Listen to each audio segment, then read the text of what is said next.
Welcome back to the 2 Minute Drill. This is Luke Johnson. I'm your Saints beat writer for the Times-Picayune. Let's get into what we saw at practice today. Team was out in pads for the first time. We saw competitive practice, but a short practice as part of the new rules of the CBA. They were only out there for about an hour and 45 minutes, but we did see quite a bit in that time. First and foremost, they did one-on-ones today for the first time, which is always a really fun drill to watch. It's always skewed toward the wide receiver's favor, but I think that makes some of what we saw today kind of notable. Paulson Adebo had 4 reps, and I think he only gave up 1 catch in those 4 reps, and it was on a really nice leaping grab by Michael Thomas. He won the other 3, including the very first rep of the day, going up against Michael Thomas, made a nice break on the ball and actually intercepted it.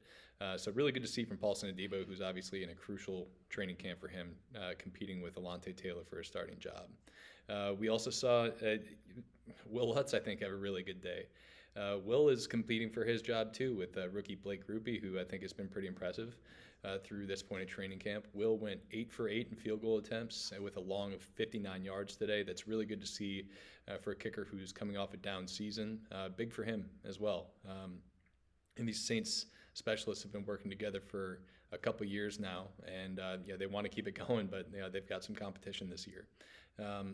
It wasn't a completely great day for the Saints. They did have full attendance at practice, but Andres Pete went down midway through practice. He left with what Dennis Allen is calling a quad injury, so we're going to keep an eye on that.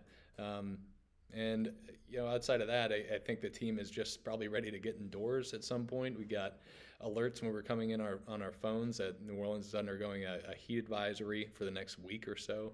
So we'll see if they take practice indoors sometime later on this week. But for now, that's all we got.